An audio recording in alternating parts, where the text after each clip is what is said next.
Thank you everybody for joining us today. I'm Katie. I am the subject lead segment manager here at Twinkl. So we are really passionate about empowering you to lead your subject your way with our support. My experience is in primary education, taught for over 17 years, which always sounds scary when I say that. And I've worked as Key Stage 2 moderator, Key Stage 2 SATS marker, a specialist leader for education that's worked across our local authority and led English and other subjects at school and trust-wide level. I'll hand you over to Matisha just to introduce herself. Hi everyone, my name is Matisha and I work in the ECTs and trainee teachers team. So I'm also a segment assistant and a video content creator. The kind of main aim for our segment is to just make sure that trainee teachers and ECTs have a flying start into teaching. I've been a primary school teacher for over 7 years, feels like a lot longer, it just feels like a very long time now. I've taught throughout Key Stage 1, Key Stage 2, and I spent my first 3 years of teaching in Year 6. And I also have some experience in supply teaching as well. Thanks, Matisha. So just to keep us going, I know Emily introduced kind of expectations from the meeting, but what we just wanted to make sure is that you're aware of the fact that you get a reflections document at the end with all the information. We know that, sometimes things on screen, it can go really quick and you want to look back at it at a later time. It will all be there for you. And if there's anything else we can do to help, please get in touch. What we would ask is, because obviously there's several people here, please don't share unidentified information, names of schools, things like that, and just have that respect and kindness for everybody else that is giving up their time to come and join in this conversation. Now, Emily did mention earlier, we're trying something new. If you would like to get involved, we've been using Mentimeter. Mentimeter is a way of collaborating in a wider group, but in an anonymous way, if you would like to do. You've got options on the screen. If you would like to join, there is absolutely no obligation and you do not need to do, and we'll look at this at the end. But there are a couple of questions on the Mentimeter for you. You can either scan the QR code, which will take you directly to it. You can look for menti.com and you've got a login number there, and there is a joining code to join our Menti. On there are 2 questions. One is, do you have any questions that you would like us to answer anonymously rather than putting in the chat? So please feel free to add them if you would like, and we'll come back to them at the end.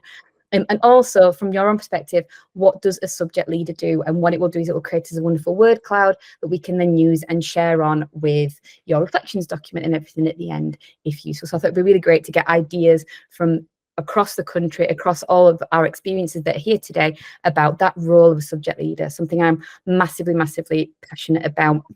We are also joined today by Jenny, who works on the senior leadership leaders team here at Twinkl. If anybody has any questions to put towards someone with senior leadership experience about the role or expectations on subject leaders, so that can be discussed at the end if wanted. So what I wanted to start with in general is, why is subject leadership so important? Why is it so prevalent in each school? And I think one of the biggest things that we're all very aware of, we don't do things for Ofsted and external scrutiny. However, when we're looking at school judgments, and we do know that there are changes to the Ofsted system at the minute, we are looking at that quality of education judgment. And fundamentally, isn't that why we're all here for children? We want to give them that quality education that enhances their life opportunities as they progress and go on to have wonderful lives as adults and make contributions to their own communities. So breaking that down, what we're actually looking at with the quality of education judgment is the intent, implementation and impact. And if you know much about subject leadership, or you've done it before, or looked into it as something that you might want to do in future, those 3 I's will probably be familiar to you. So what we're talking about with intent is the design. What do you want the children to learn? And I'm a massive fan of that. It should be underpinned with why. Every school is different, every context is different, every subject is different. So not only what do you want to cover, taking the national curriculum and at the bare minimum and exceeding it or changing it for the needs of your school, but also I think that why is massively important. Why this topic, why this, why now, I think is hugely beneficial to keep in your head as a subject lead. And the implementation is, how are you doing it? So how is it being covered? How are lessons taught? What CPD opportunities there? And what are the children showing you as they're progressing through that particular subject? That includes the teaching, what pedagogy is behind your teaching principles, how curriculum is delivered, what strategies, what teaching methodologies. Are you using research to keep up to date with things that work? Are you looking at your curriculum going, well, actually last year this didn't work very effectively for us, we need to reflect, we need to do something different? And how is that being assessed, whether that be in a formative or summative way? We're very conscious also that assessment may look different in different subjects, but it's knowing what could the children do at the start, where have they got to, and is it where you wanted them to be? so that the implementation side is crucial. But then obviously the impact, what we are obviously often judged on or looked at for our own subject and how it's doing and how we are working as leaders, is what impact is our curriculum having on our learners in our setting.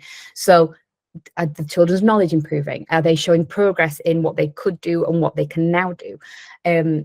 Are they reaching the milestones that you're asking for them to get to? So that's kind of a bit of a summary of what we mean by intent, implementation and impact, which you may have heard referred to when we're looking at the quality of education judgment made through Ofsted criteria. So the subject leader role is quite varied. It's something I am massively passionate about, working as a subject lead in my own settings, but also as a specialist leader for education. It was my job to support people to have an understanding of that. So when we discussed this as a TeachMeet for current, new and aspiring subject leaders, I was really excited about the idea. What really fundamentally what the subject leader does is they champion their subject. You are the person that is almost the face of that subject. It's having almost that obsession with that particular subject in your setting. So, and you do that through a variety of aspects and different strategies that you may run on. So you've got to have a secure knowledge of that subject. So personally, I was never very good at music. It's something I wouldn't choose for myself. But if I was given that subject leadership role, you'd need to look at what does the curriculum state, what are the start points for those children, what are the end points for your phase, whether you are a primary setting, if you've got a nursery, whether you're actually in middle school and you go up to secondary objectives, knowing the curriculum for that entire phase, where they come from and where they're going to is really, really important. And also you want to be that kind of practitioner that people in your setting can come to for support, for advice, for their own CPD and their own knowledge. It is really clear in Ofsted's guidance that you do not need to be a subject specialist. I don't think any school would have 10 different subject specialists in all of the different subjects. It's not an expectation, but you need to know it. You need to be aware of it. You need to know where they come from. And again, underpinning that with why, I think that's hugely important. You need to know how teachers in your setting as a subject lead are delivering those lessons. What's the planning expectations? Is it led entirely by the subject lead, or is the medium-term planning put in place by the subject leader, and then the weekly individual, however planning is delivered in your setting, is that done by the classroom practitioner or phases, however that works? When it's taught, how it's taught, what strategies are implemented, what the progress is looking like, how it's being assessed, and know what that looks like throughout. It can't just be a case of in my year or in my key stage, this is what it looks like. To support you with this, we actually have made one of our resources about what a subject leader does free for 24 hours. So if you'd like to download it, please just click on the link. I know Sam is including that in the chat if that is something that you'd be interested in getting. We've got a couple of freebies to support subject leadership alongside this TeachMeet, which will be available each and every day. So please have a look on our socials and you'll be able to see those things as well. So moving on. What do? We champion your subject, we drive it forwards. You may create or update subject policies. So a policy is almost like the guidance, the guidelines of what you want to see in your subject. How is it delivered? What are the expectations? What should people be doing? How progression is mapped, the resources that are used. When you're looking at a lot of particularly foundation subjects that may be resource heavy, like music or art, having that audit of resources and what needs updating, what can be looked at from budget requirements, it's really important because we need tools and resources to be able to teach children effectively and deliver that quality lesson provision. You establish your subject vision, so it might be creating it from scratch. Maybe your subject is something that hasn't been developed previously or really needs a refresh. Thinking about what do you want for your subject, and that feeds into the wider school development plans, the school ethos, and as we mentioned before, your context. So creating your subject vision and action plans to break this down into manageable steps. How are you going to achieve this across a term, across a year, across maybe 3 or 4 years if it's a big subject and you're thinking about that progression planning? You may, as a subject leader, adapt, refine, or actually establish, if not currently there, long and medium term plans. So that clearly maps out progression objectives, where children will go on their journey in your subject throughout their academic time in your setting, and really showing that clarity of progression of skills and knowledge. I think sometimes it's easy to just think, oh, we just teach this and see how they get on, particularly for subjects that we don't necessarily feel confident in. Speaking from my own experience, things like computing, I was always a little bit hesitant about. I just thought, well, I'll deliver the lessons and we'll just see how we get on. that isn't enough. We need to know what we want them to learn and how that builds. So if we're looking at, say, for example, coding, what does that look like in year 1? How will they build on that in year 2? It's not just we're doing coding or we're doing the tutors. Specifically, what are we looking at and how will that progress, refine, develop, and what do we want to achieve for our children? Monitor progression. So as a subject lead, it is important that you have that understanding. Where are the strengths? Are there any areas of development? I'm loath to ever use that term weakness, because a weakness is just potentially something that's not been identified before. Is it something that we've not noticed that actually children in our setting are not very good at using word processing documentation because they use tablets all the time? So actually word processing skills are weaker. So we've identified this as a need. We're going to look at developing this through the action plans and things that we put in place. So being aware of what's going on throughout your setting in each year group and how you can support that and develop and enhance. Monitoring, evaluating provision. So yes, it is important subject lead to get a feel for provision. How are teachers delivering concepts? What do environments look like? Are things looked after? It's always the bugbear of computing leads in schools I've always worked in. They're looking after the laptop trolley, making sure it's got that care and that attention. But as a subject lead, you have to lead on that. It can't just be, well, I'm just going to go and throw the laptops on top of the trolley and someone else will do it later. That's not leading from the front. It's really having that vision for the standards that you want throughout your setting, and subject leads have that opportunity and that passion to lead on that. And develop staff confidence and delivery. Again, nobody is a specialist in every single subject. We've all got areas of strength, areas of weakness, and things that we try and avoid, and maybe wait until days when we're not in school or when it's our PPA. We've all done it. But even if the subject you lead is not the one that you are most confident on, you can support your own CPD, your own knowledge, and that of the people in your setting. I think that's so important to be passionate about that and drive that forwards with CPD and working together. You're in a school setting, you want the best for the children. That's what we're working towards as a subject leader. So what I've done on the slides, which hopefully will be quite useful to you to reflect back on, and this is taken again from leadership documents we have on site here at Twinkl, is breaking it down into the different terms. So having the 3 terms in school settings. Autumn term is very much about getting to know your subject, especially if you are new to it or you have aspirations to lead in the future. So first of all, starting to look at the school improvement plan or the school development plan. What are the school's overarching goals? Now, these might feed directly into your subject. If, say, for example, it's improving reading or it is improving fluency in mathematics, it might directly link if your subject links intrinsically. But if not, are there other ways? So, for example, if improving reading in upper key stage 2 is a part of the school development plan, could you build that into your history lessons? Could you build that into your geography provision by incorporating texts that interweave geography topics into reading comprehension? So it's really thinking about creatively, how can I support the entire school setting with my subject?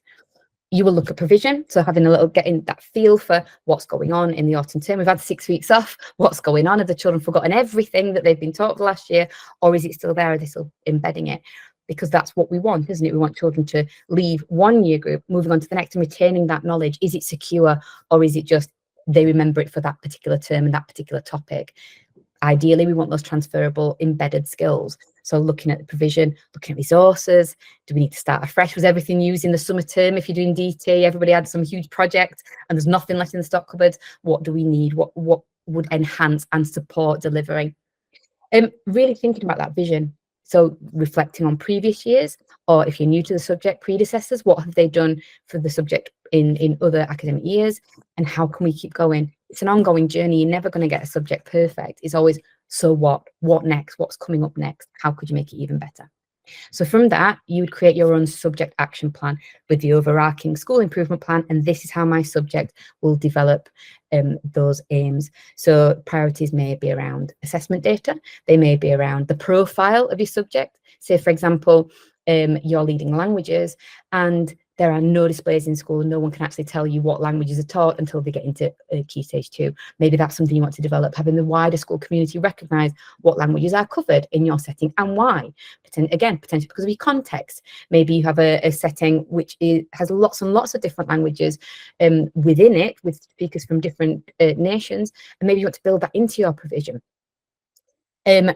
So really thinking about how you can be specific about improving your particular subject. Looking at planning, what's already there, how can it be adapted? Does it need to be adapted? Or is it something more specific that you need to look at? Not just planning, it's resources, it's engagement with the children. So trying different things as you go. In the autumn term, it's a good idea to plan the year's worth of assessment. So practitioners know what you're expecting as a leader. If you're saying, right, well, English and maths, we know that they are assessed in Key Stage 2. We know you've got your phonics assessment in year 1, got the multiplication check in year 4. Putting in those progress pit stops, in essence, when are you collecting the assessment data at the beginning of the year, makes it nice and clear for staff to be able to go, right, I need to build this into my provision for this term, for this week. We all like to be prepared. I'm sure you've all got planners, diaries, everything, post-it notes everywhere to help organise what you're doing in your provision. The more you can do to support that as a subject lead, it's always really gratefully received. But also thinking about when you monitor that subject. Is it a case of you are going to spend some time every half term just doing a walk round, seeing what the environments are like, speaking to teachers, doing a bit of pupil voice? We'll come into those things very shortly. But letting people know if you can.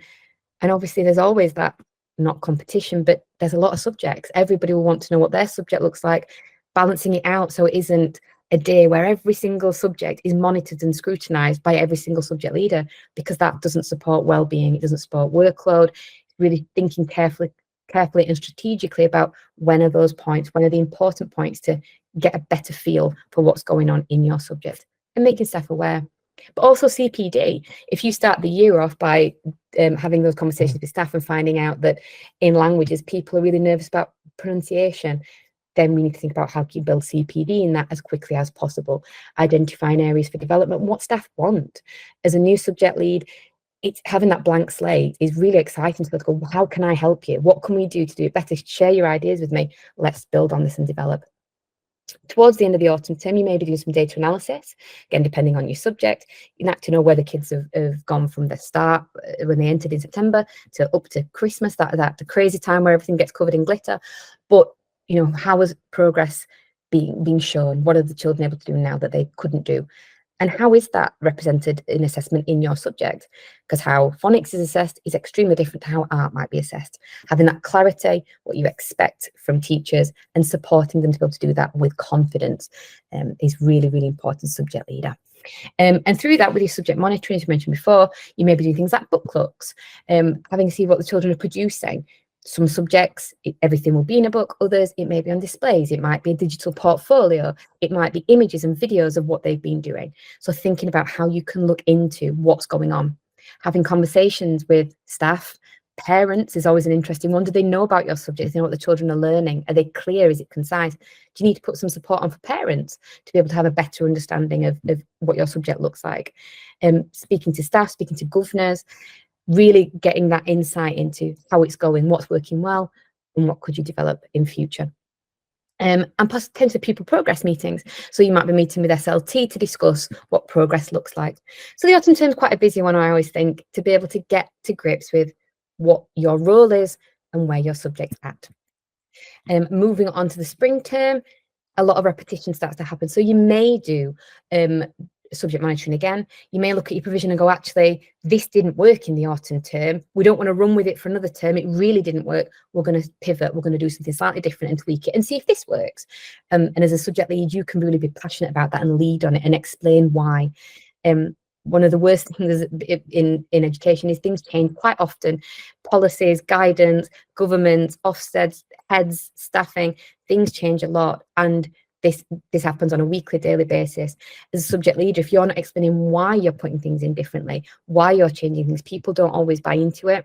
So it's having that, we're going to try this because, not here you go, here's another thing on your workload. And I think as a subject leader, you need to be really conscious about that, because people have different priorities. If you're in year 6 and your priority is getting maths levels up because they were really poor the year before, you're not necessarily going to be worrying about your pronunciation in languages. But giving that insight and the reasoning why, it's really crucial to get that buy-in. You know, you want people to go with you as a leader, to feel supported. You're not going to get that unless you're explaining the reasoning behind it and having people part of that team to make change. Spring term, you might be sharing insights with governors. So you've had a bit of a run of your subject over a term. and share what you found. I think it's always important to note, as a governor myself, and moving into chair of governors as of the next couple of weeks, we'll see how that goes. Not everybody's from an education background. They don't necessarily understand why something is being covered or why you're doing it in a particular way. You are the expert, you are the teacher, you have the training, you have the experience. You may be new to subject leadership, but you know education, and you're explaining why we are doing this in this way. So having those open and honest conversations, and even if there are areas for develop, so what? So what are you doing about it? We're not, well, we know that phonics is poor. Phonics is just poor. That's what are you going to do? How are you going to make it better? And because of that, you might revise your action plan. Your action plan should be a working document. It's not just, this is what I thought in September. Oh, let's have a look in July. Oh, I forgot I was going to do this. I forgot I was going to bring in a library session every week for children. Revising it, constantly thinking, what can we do? So having a working document, however that works for you, digital or printed. I always am a fan of scribbling things on paper and posting notes. And then the summer term, always the fun one with the assessments and the end of year plays and the barbecues and all the good stuff. So by the end of the year, you will be reflecting on what impact have you had as that subject leader? What does progress look like? What is the feel for your subject throughout? Is the resource cupboard still looking as beautiful as it is in September, or have people kind of lost that desire to keep it looking smart and protected? And that is really important in schools, with budgets being where they are, with really needing new things all the time for all those different ages of children. That is a really important thing. Books, looking after books, not putting them in book bags with water bottles, things like that. You'll be doing end of year data analysis, however that looks for your subject. Reporting, that might be to SLT, that might be to parents, if depending on how you do reports, and sharing that information and those insights. And then thinking about the next year. So transitioning arrangements where necessary, and for informing SLT and senior leaders about the school improvement plan, where your subject fits in. So having those conversations about what's going on next year.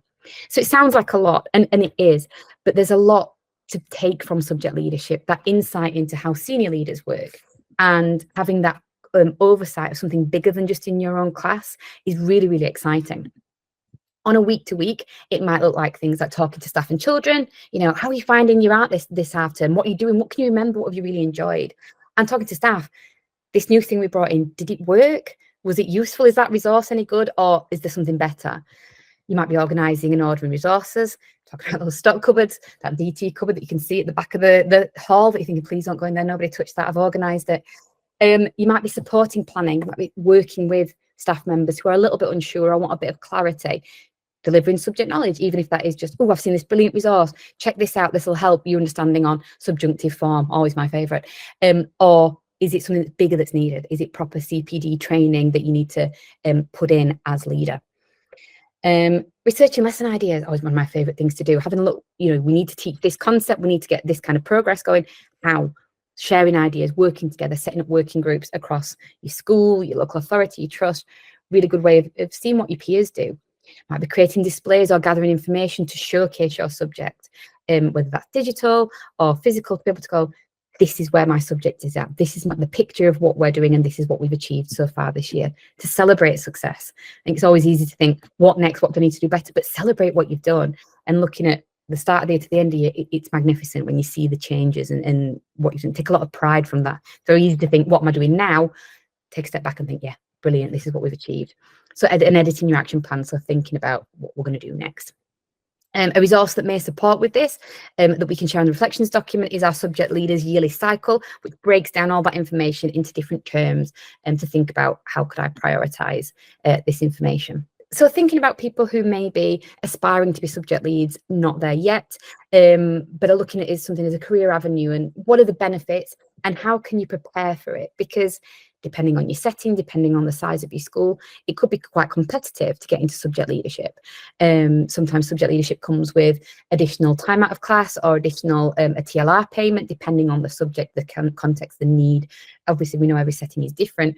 But if it's something that you're really interested in, or going into senior leadership, subject leadership is a good start to get an insight into this. So the benefits of subject leadership, supporting your colleagues, especially if you're still fairly in the infancy of your career in education, being able to say, I've led on this, I've helped this person, and this is the difference that it's made, is massive. Having that impact, not just for the children, but with your colleagues, is huge, and it really supports the good work that you're doing and prepares you as a practitioner for future career development as well. You make a real difference. You know, leading on a subject that you're passionate about, that is then transferred to the community. You know, there's nothing better than a child in a different classroom running up to you, showing you a piece of artwork that they've done, that they've been working so hard on for the last couple of weeks, because they know that you are the art lead. Having that impact and seeing that enjoyment and that progress and development, it is huge. And it does have an impact on individuals and that wider community. It's your own professional development. So learning how to manage time, manage documentation, looking into assessment procedures, reporting procedures, expectations of senior leadership members. There's lots to learn, and you can do this while still being in that classroom, working with those children on a daily basis, but developing yourself as a practitioner too. It's career progression, very much so, and recognition for what you do. If you lead your subject with passion, if you make a huge amount of impact, that kind of thing spreads. People recognize it. People may contact and go, I see in your school you've really developed geography. Could you give us a hand? Could you work here? That is the role, if it's something that you've not heard of before, the specialist leader for education. That's often used in trusts or local authorities, where someone may just go and support in other settings, external to themselves, to help raise standards in a very supportive manner, a coaching style, rather than a kind of someone's been flown in to fix every problem, which we know that sometimes happens as well. So yeah, so getting that recognition and that helping you progress in your own career development. And it helps you develop passions and interests. I was an English lead for a long time, always a passionate reader, but not particularly writer.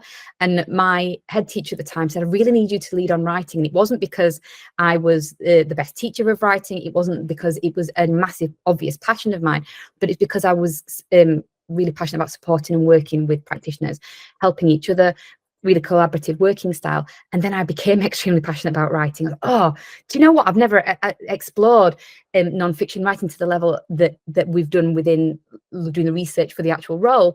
So now that's a huge passion of mine. I love to write, and it's developing your own interests and your own insights, and knowing things that are not just your particular year group, knowing the wider context and seeing where children come from and where they go to is amazing. Particularly if you're looking at things like phonics, it just boggles my mind how they come in with all, you know, not knowing what letters are to be able to read. It's wonderful. So it makes you really passionate about a particular area within school or something that you want to lead on.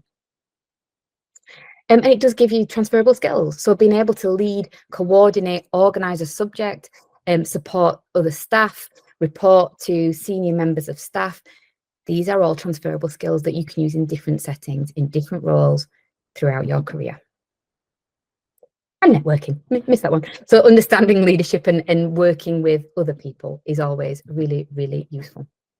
So I'm going to hand over to Matisha now to look at other aspects of subject leadership and aspirational subject leadership. Thank you.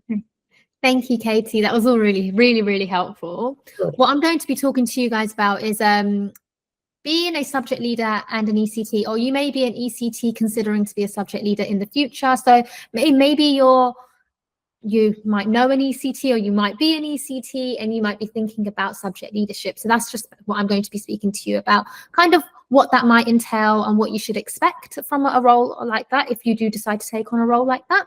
So taking on a subject leader role, it can be a great way to progress in your career, but you need to also consider that the role of a subject leader is quite complex. As Katie has mentioned, there's lots and lots of different kind of bits and pieces that come into a subject leader role.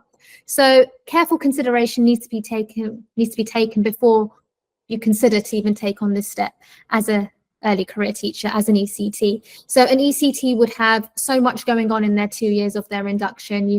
You'll have observations, you'll have kind of probably like a lot of evidence making, that you would have folders and that sort of thing. You would have to be evidencing against teacher standards. So taking on something like a subject leader role would be in addition to everything else that you have to do in your kind of ECT induction anyway. So what we're going to be doing is we're going to explore the implications of taking on a subject leader role as an ECT, and that would help any of you that are considering to take on a subject leader role at some point in your career, and what to expect as well. So to start off with, there's not actually a rule that states that you cannot be a subject leader as an ECT. So there may be different situations or circumstances that you might be in where you may find yourself in a position where leading a subject may pop up for you. So, for example, if you're in a one-form entry school, so that would be when you have one class per year group, it may mean that because there's less members of staff or less teachers that work in that school, it might be quite normal for a teacher to have kind of a lead in a specific subject. For example, if you're in a very, very large school where there's lots of teachers, then it may be a little bit more competitive to kind of get that subject lead role. So it's just something to consider. So it's really important to know that to be a subject leader, it is your choice to apply for that role. You should never feel forced into it or never feel like you have to do it. It is genuinely your choice on whether you want to take on that responsibility. Teachers can be subject leads in many different areas, many different subjects. You might even kind of share that responsibility with somebody else. There's so many ways that you can do it. But one of the things that you need to remember is that regardless of whether you do it or choose not to do it, that you need to know your boundaries. You need to know if you have the capacity to actually do it. And you need to consider all of those things when contemplating whether a subject leader role is for you. So let's talk about what the unions say. So the NEU, the National Education Union, they say that unless it's exceptional circumstances and with the ECT agreeing, then ECT should not be asked to become subject leaders. And that's mainly because if you're an ECT, you're a new member in the school and you need to be supported in your induction. That's the most important thing that the school needs to do for you. They need to support you in your ECT induction to make sure you have the best start to your teaching career. And kind of taking on an extra responsibility like leading a subject may cause a lot of different things. It may cause you to become stressed, or maybe it may cause you to just not manage with your workload, which is already going to be probably quite difficult at the point, especially in your beginning of your ECT induction. So that's what the NEU says. They don't recommend it, but there's no particular rule that says you can't do it either. So it's genuinely, the bottom line is, it's up to you and whether you feel that you can take on that responsibility. They just think that schools should actually just focus on the successful development of your teaching career rather than giving you an additional workload. So let's talk about some of the additional responsibilities you may have if you are a subject leader, as well as remembering everything else that you have on your plate as an ECT as well. So these aren't all of the things that you'll be asked to do, but they're just some of them, and they might cross over a little bit with what Katie said. So you would have to keep it consistent of your subject teaching. So you'll probably need to do a bit of like book monitoring with other teachers and other classes, and also you may have to carry out observations as well on your particular subject that you're leading in. You may also be involved in designing the curriculum for that particular subject, as well as kind of delivering on that curriculum, sequencing, mapping, kind of doing like yearly overviews for each year group. That sort of thing would be expected of you as a subject lead. You may also have to talk to Ofsted inspectors about your chosen subject too. That's something to keep in mind. You will be asked to plan, support, and possibly even team teach with other teachers as well. You may need to maybe think about staff professional development, so CPD for overall the staff in the school, and also kind of sourcing that CPD, whether it's an outsider coming in and delivering that CPD, or maybe you might be delivering that CPD itself. So another thing to consider. And also, Katie did mention this, thinking about subject resources as well. You may be asked to sort out the resource cupboard, or you may be asked to kind of like sort out like digitally on the computer, kind of like put all the resources in the right places, that sort of thing. Kind of someone might come to you for advice, or I'm teaching this topic in geography, can you help me with that? So you'll kind of be their point of call for that subject. So those are kind of the responsibilities of a subject lead. Again, there are so many more that Katie mentioned earlier, but those are just a few that I thought I'd point out. So to summarize, so if you're a new teacher, or you know of a new teacher in the profession, that you will have so many ideas and you will be so excited to get started in your career as a teacher, which is amazing. That's how you should be. And it's a very exciting time in your career as well. So if you decide to become a subject lead at some point, then you will have so much to give to that with that passion that you have about teaching already. But one thing to consider as well is that to make sure that you're not accepting something that you don't feel prepared for. So as we've mentioned, this was kind of just to highlight the extra roles that you may have as a subject lead. So the most important thing to consider is that if you do take on such a role, that you are prepared for it, and make sure that if you do take it on, that you will not struggle with your workload and managing as well. So really just try to talk to as many people as you can, talk to other subject leaders as well, and see what do they think? Like, do they think that they would have been able to manage this at such an early stage in their career, or would they have preferred that they waited a bit longer once they gained more experience? There's so many things that you can do as well. Like one thing that I did before I started to lead in RE is that I actually, the year before, I shadowed the RE lead because I was so interested in RE and I really wanted to lead it, but I wasn't ready. I didn't feel ready to take on that responsibility. So I shadowed the RE lead, and then the year afterwards, I actually joined her. And I joined her and I took on more responsibility, and we kind of shared the load. So that was a good way to do it, rather than me completely taking on that responsibility when I didn't feel particularly ready for it. So that's kind of what I wanted to cover with you today. Any questions, of course, let me know. More than happy to help. Anything that you have specific to the ECT induction, I can definitely help with as well. But yeah, feel free to leave a comment in the chat or in the, I've forgotten the name of it, but what Katie mentioned earlier, and I'll be more than happy to help you.